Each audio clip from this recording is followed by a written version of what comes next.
एक बार की बात है, एक जवान लड़का था जिसकी सबसे बड़ी समस्या थी कि उसे डर बहुत लगता था। डर किसी भूत प्रेत से नहीं, बल्कि असफल हो जाने से, किसी के द्वारा अस्वीकार किए जाने से। अपने इसी डर की वजह से वो लड़का आज तक कुछ भी बड़ा नहीं कर सका था। वो जब भी किसी काम को करने की कोशिश करता तो उस काम में असफल होने का डर उसे जकड़ लेता। उसके मन में ख्याल आने लगते कि अगर मैं असफल हो गया तो क्या होगा, लोग मुझ पर हंसेंगे। और अपनी इसी बरसों पुराने डर के चक्कर में फंसकर वो लड़का या तो काम को बीच में छोड़ देता या फिर उस काम में वो असफल ही हो जाता है। और ये सब उसके साथ सालों से होता आ रहा था।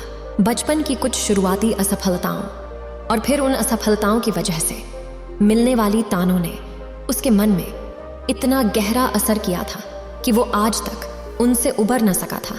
जब भी वो किसी काम को करता तो उसके बचपन का डर हमेशा उसके सामने खड़ा हो जाता और वो सोचने लगता कि कहीं असफल हो जाऊं, कहीं ऐसा ना हो कि काम अधूरा रह जाए। और भी अंत में उसका शक सही निकलता और वो हर बार असफल हो जाता। अब तो उसने ये मान ही लिया था कि वो कुछ नहीं कर सकता, वो निकम्मा है, डरपोक है। लेकिन वो जवान लड़के का एक दोस्त भी था जो ये बात समझता था कि मेरा दोस्त प्रयास तो हर बार करता है लेकिन वो असफल हो जाता है, क्योंकि उसके मन में हारने का डर बचपन से बैठा हुआ है।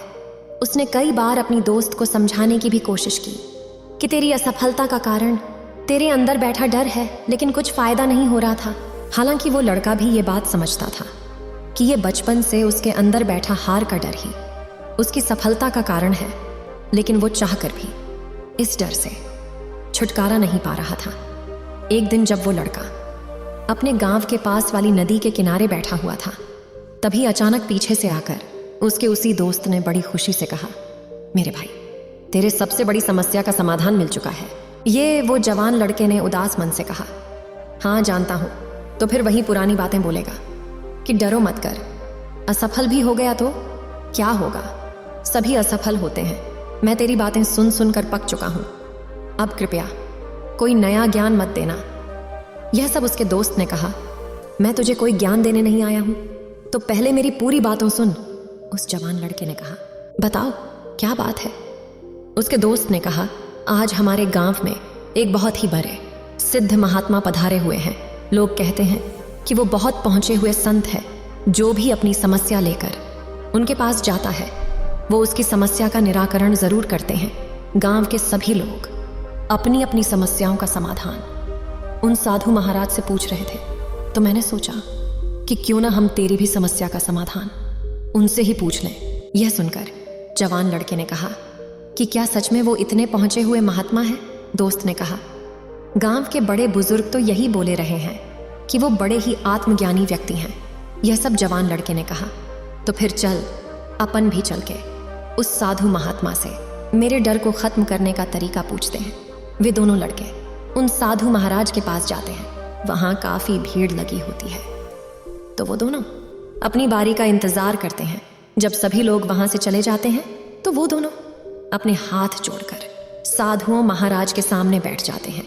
उन्हें देखकर वो साधु महाराज मुस्कुराते हैं और कहते हैं, कहो बच्चों, तुम्हारी क्या समस्या है? ये से उस लड़के का दोस्त कहता है, महाराज, समस्या मेरी नहीं, मेरी दोस्त की है, और समस्या भी बहुत बड़ी और बहुत पुरानी है। यह सुन साधु महाराज ने उस लड़के की तरफ इशारा करते हुए कहा, बताओ बेटा, अपनी समस्या बताऊं। लड़के ने कहा, महाराज, मेरे अंदर बहुत डर है। मैं इस डर से कि कहीं असफल हो जाऊं, कोई नया काम शुरू नहीं कर पाता, और अगर शुरू भी करता हूं तो उसमें सफलता हाथ लगती है, क्योंकि मेरे मन में हमेशा इस बात का डर लगा रहता है कि कहीं असफल हो जाऊं।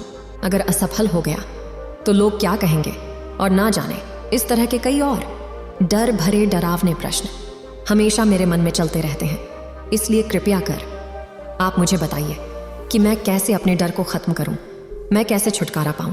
साधु महाराज ने कहा, तुम किसी भी उस चीज से छुटकारा नहीं पा सकते जो असलियत में है ही नहीं।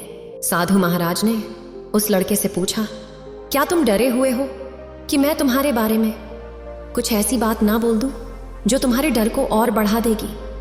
लड़के ने कहा, हाँ, मैं थोड़ा सा डरा हुआ हूं कि कहीं आप कोई ऐसी बात ना बोल दें जिससे मेरे अंदर के डर के प्रति मेरा विश्वास और मजबूत हो जाए। साधु महाराज ने कहा, यही तो तुम्हारे डर की सबसे बड़ी वजह है कि तुम सोचते बहुत हो कि अगर ये हो गया तो क्या होगा, वो हो गया तो क्या होगा। साधु महाराज ने उस लड़के से आगे पूछा, क्या तुमने जीवन के हर पल में डर लगता है?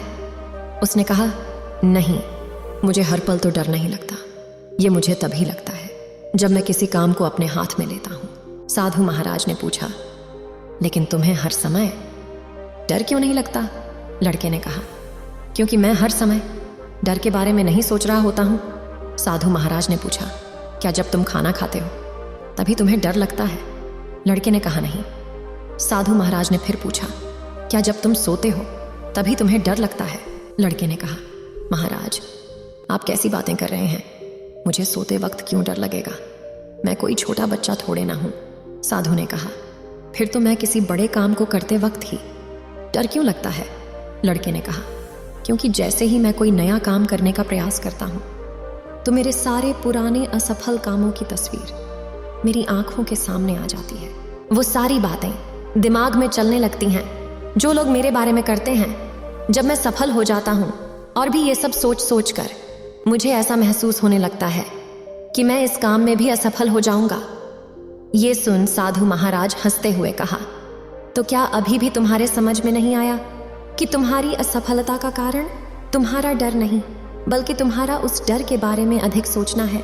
जब तुम डर के बारे में नहीं सोचते तो तुम्हें डर भी नहीं लगता, है ना? तो बस तुम्हें ऐसे ही बने रहना है। डरा हुआ ना होने के लिए हमें कुछ भी नहीं करना पड़ता, लेकिन डरा हुआ रहने के लिए तुम्हें बढ़ा चढ़ा के कल्पना करनी होगी। इंसान के अंदर डर पैदा होता है जरूरत से ज्यादा कल्पना करने के कारण।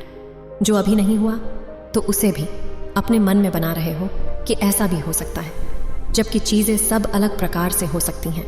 इसके विपरीत कि जैसा आपने अपने मन में सोच रखा है, साधु महाराज ने उस लड़के से पूछा, उन 10 चीजों के बारे में सोचो जिनके बारे में सोच सोच कर तुम डेयर हुए हो, और मुझे ये बताओ कि उनमें से कितनी चीजें असलियत में तुम्हारे साथ घटित हुई।